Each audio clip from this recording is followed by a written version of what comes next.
azan. Assalamualaikum warahmatullahi wabarakatuh. Waalaikumsalam. Hamdan wa syukron lillah, salatan wa salaman ala rasulillah, amma ba'd. Dewan Hakim yang arif dan bijaksana yang kami hormati, hadirin dan hadirat sebangsa dan setanah air. Indonesia adalah negara tropis yang subur di dataran khatulistiwa. Negara kita mempunyai banyak sumber daya mineral dan geologi yang melimpah untuk membangun bangsa, sehingga Profesor Dr. Quraisy Shihab mengibaratkan tanah Indonesia laksana skuping tanah surga yang dihamparkan di persada Nusantara. Penduduk Indonesia yang jumlahnya melebihi 254 juta jiwa merupakan potensi sumber daya manusia yang sangat strategis untuk pembangunan pelaksanaan menuju masyarakat adil, makmur, dan sejahtera. Kondisi ini dapat diwujudkan dengan memperkuat spiritualitas no proses respect. Tidak ada keberhasilan tanpa keringat. Namun, secara kasat mata kita melihat bangsa Indonesia masih mundur, kehidupan rakyat belum makmur, pembangunan bangsa Indonesia masih tersungkur. Sumber daya alam yang kita miliki belum sepenuhnya dimanfaatkan oleh bangsa kita. Kita menjadi bangsa yang sangat tergantung kepada mereka. Bahkan kita terkesan menjadi budak mereka. Inilah kondisi real bangsa kita dewasa ini. Maka dari itu, tergegah hati kami bertiga untuk menyampaikan sebuah carahan yang berjudul Memperkuat Spiritualitas Menuju Indonesia Tangguh. Sebagai landasan awal, marilah kita dengarkan firman Allah surat Al-Qasas dalam ayat 77 yang akan dibacakan oleh qari'ah kami. A'udzu billahi minasy syaithanir rajim.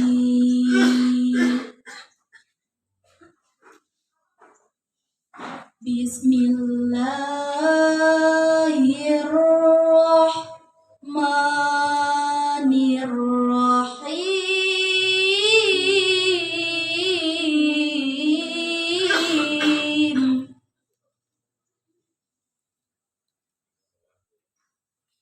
Wabtaghi fima ataka Allahu ad-daral akhirata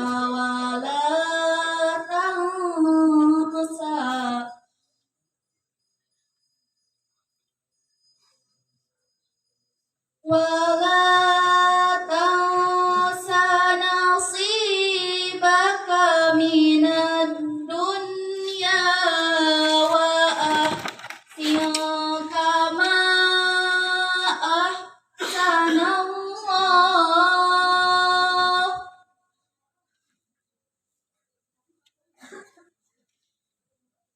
wa ahsin kama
Pelimpah kasih, Maha Penyayang, Pencurah sayang.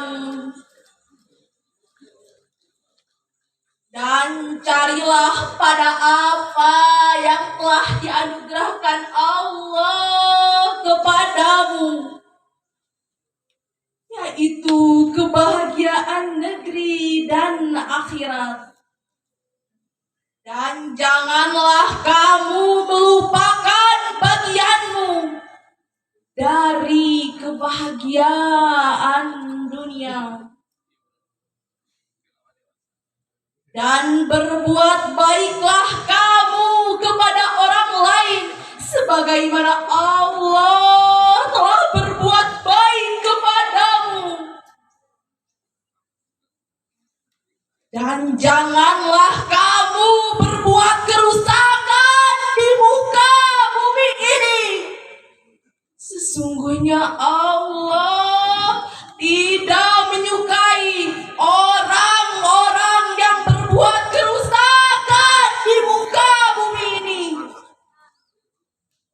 Hadirin dan hadirat sebangsa dan setanah air, saya sebagai bagian dari generasi muda Indonesia merasa sangat prihatin dan sedih melihat maraknya tawuran antar pelajar, merebaknya pemakaian narkoba di kalangan remaja, pergaulan bebas di antara remaja, dan beberapa tindak kejahatan lainnya yang melibatkan generasi muda.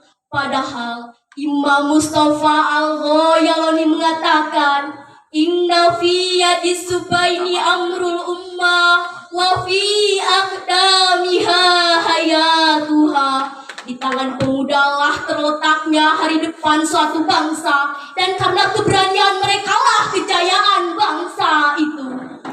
Bahkan the founding father kita, Bung Karno berkata, beri aku 10 pemuda, niscaya akan aku guncangkan dunia. Namun ironisnya hadirin, harapan proklamator kita puluhan tahun lalu itu kini makin jauh panggang dari api. Melihat generasi muda kita saat ini larut dengan game online-nya, asik dengan dunianya, dan tak lagi memikirkan masa depannya. Bukankah generasi muda ini adalah generasi penerus bangsa? Ya, pemuda hari ini adalah pemimpin hari esok. Dan saat sampai kepada tangan mereka, dan merekalah yang akan menentukan jatuh bangunnya suatu bangsa. Bagaimana jadinya jika negeri ini dipimpin oleh generasi jelangkung hidup yang berjalan tanpa tujuan, berbuat tanpa pikiran, dan berpikir tanpa perasaan? Mungkinkah negeri ini akan maju di tangan generasi idiot? Dan layakkah harapan kita gantungkan kepada calon pemimpin brutal yang mewarnai hari-harinya dengan perkelahian dan tawuran massa? Oh, tentu tidak hadirin. Mereka tidak akan memajukan bangsa ini, malahannya akan menambah berat lagi beban negara yang sudah sarang ini. Allah Subhanahu wa Ta'ala berfirman dalam surat An-Nisa ayat 9, wal yahsyalladzi law taraku min khalfihim dzurriyyatan dhi'afa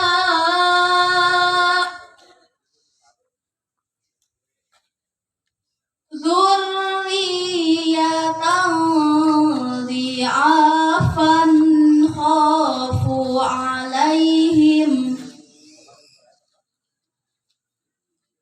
falyattaqullaha wal yaqulu qawlan sadida. Sadaqallahul azim. Dan takutlah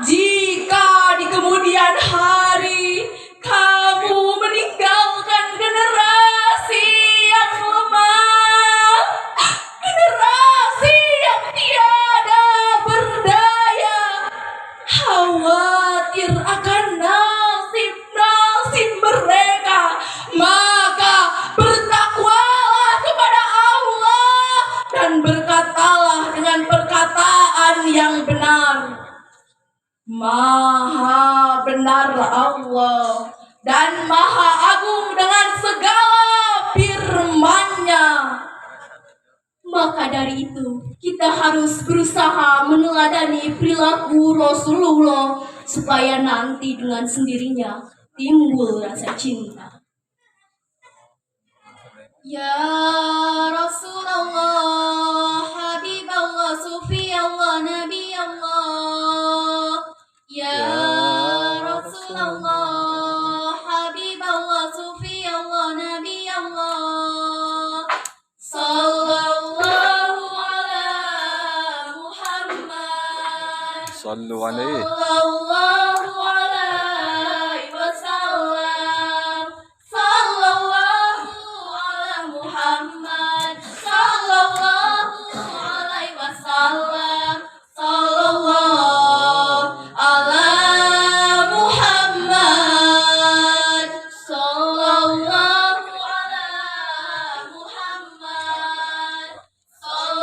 ala Muhammad. Sallallahu alaihi wasallam. Sallallahu ala Muhammad. Sallallahu alaihi wasallam. Sallallahu ala Muhammad.